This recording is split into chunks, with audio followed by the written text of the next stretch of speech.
My daughter Carolyn sat across from me with tears in her eyes and said, "Mom, I cannot keep driving here every time you fall." And my son William, calling from New York, said, "We are not discussing this. You are moving closer to one of us." And my other son, the one I do not talk about as often, said something I will never forget. He said, "Mom, you are being selfish. A woman your age should not be living alone." That was the moment I decided, not out of stubbornness, out of something much quieter. I decided I would rather live alone for the rest of my life than spend one night in a place I did not choose. My name is Victoria. I am 72 years old. The first time someone mentioned a nursing home to me, I laughed. Not because it was funny, because I had never even considered it. I was 68 at the time. I had just lost Edward 2 years earlier. I was still learning how to sleep through the night again. And a well-meaning friend, someone I have known for 30 years, said to me over tea, "Victoria, have you thought about what happens when you cannot manage the house anymore?" I told her I would manage. I told her I had managed through 3 marriages, through raising 3 children mostly on my own during the difficult years, through losing the love of my life to cancer in 8 months. A staircase and a garden and a few empty bedrooms did not frighten me. She smiled and did not say anything else, but the question stayed. Over the next 18 months, that question came back to me from different people. My children, my friends, even my solicitor, who asked me very gently whether I had considered a power of attorney arrangement that included health decisions. Everyone, it seemed, had an opinion about where I should live, and almost no one thought the answer was where I was already living. Here is what I want to be honest about.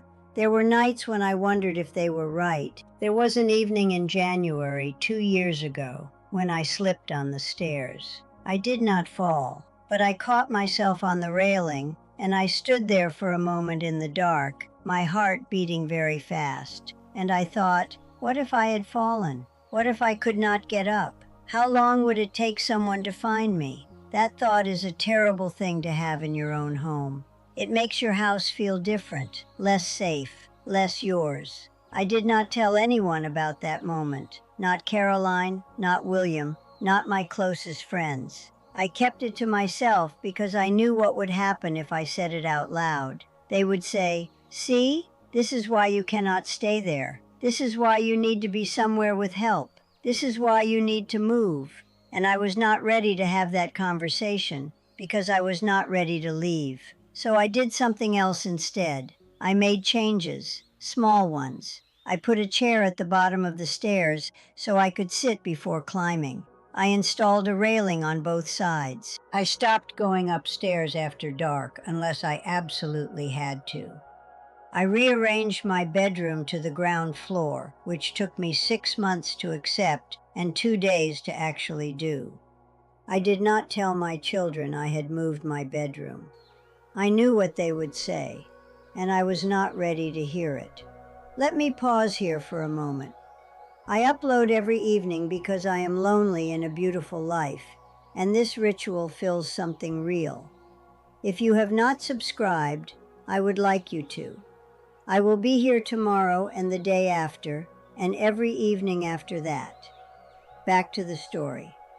The conversation that changed everything did not happen with my children. It happened with a woman I did not know. I was at a garden center of all places, buying roses because Edward always kept roses, and I had let his garden go for too long. A woman approached me. She was older than me, perhaps 78 or 79.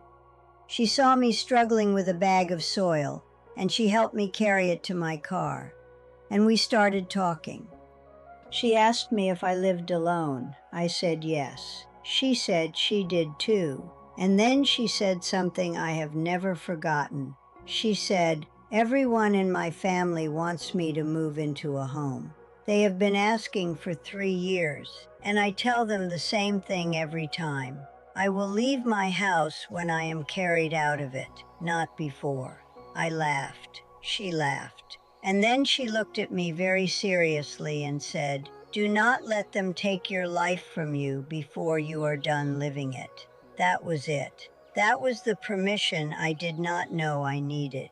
I thought about that woman for weeks. I thought about how calm she was, how unapologetic, how she was not angry at her family for asking. She simply knew what she wanted, and she was not going to be moved. I wanted to be that woman. So I stopped avoiding the conversation and I started preparing for it. I called my children separately, not all together. I wanted each conversation to be its own thing. I called William first because he is the most practical and the least emotional. I said, "I am not moving into a nursing home. That is not negotiable. But I want to talk to you about what I am willing to do so that you do not have to worry about me." William was quiet for a moment. Then he said, "Okay, tell me." That was it. That was the whole argument I had been dreading for 2 years. It did not happen. Then I called Caroline. She cried. She said she was scared. She said she had nightmares about me falling and not being able to reach me. She said she loved the house because it was full of Edward and full of my life, but she loved me more. I listened. I did not argue. I just listened. And then I said, "Caroline, I hear you, and I am going to show you a plan, not a promise, a plan. And if the plan stops working, we will make a new plan together." She said, "Okay." My other son, the one I find difficult, I called last. He asked me what I would do if I had a medical emergency in the middle of the night. I told him I had a medical alert system that I wore around my neck. He said those things are not reliable. I said they are reliable enough. He said I was being naive. I said I was being 72 years old, and I had earned the right to make my own decisions, even the ones he disagreed with. He hung up.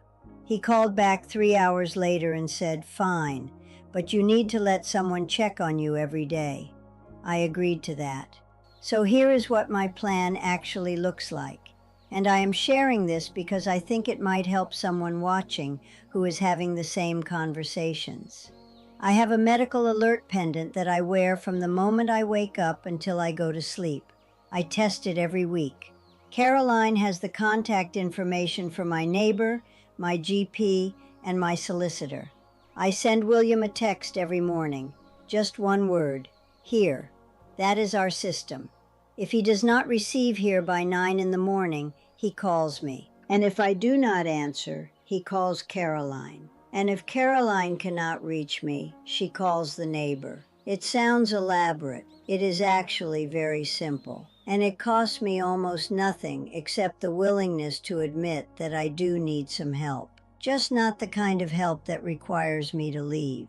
I also hired someone to come twice a week, a woman named Margaret. She is 58. She cleans, she gardens, she drives me to appointments when I do not want to drive myself. She is not a nurse. She is not a caretaker. She is help. And I pay her fairly, and she leaves at the end of the day and the house is mine again. My children know about Margaret. They like her. That helped more than I expected it to. Here is what I want every woman watching to understand. Refusing a nursing home is not the same as refusing reality. I am 72. I know my body is different than it was at 62. I know I cannot do everything I used to do. I know there will come a day when living alone is not safe anymore. I am not pretending otherwise. But that day is not today. And I will know it when it arrives. And I will make that decision myself, with my children, not because someone else decided for me. That is the difference. That is what I fought for. Not to stay in my house forever, but to stay in my house until I am ready to leave. Not to be carried out, but to walk out when I choose. The woman at the garden center taught me something important. She taught me that the people who love you will sometimes mistake their fear for your reality. And it is your job, not theirs, to know the difference between what is truly dangerous and what is simply uncomfortable for them to imagine. My children were afraid. That is love. I understand that now. But their fear did not mean I was incapable. It meant they loved me. Those are two different things. I still live in my house. I still sit in Edward's garden.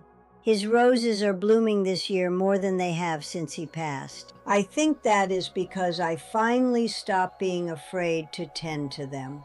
If you are sitting alone tonight, in a house that people think you should leave, I want you to know something. You are allowed to stay. You are allowed to make a plan. You are allowed to ask for help without giving up your home. You are allowed to say no to the nursing home conversation and yes to a different conversation entirely. You have spent your whole life being sensible, being responsible, being the one who made things easier for everyone else. Now it is your turn. Stay if you want to stay. Leave if you want to leave. But let it be your decision. I am Victoria. I am 72 years old. I refused a nursing home, and I would refuse it again tomorrow. Thank you for sitting with me tonight. Come sit with me tomorrow.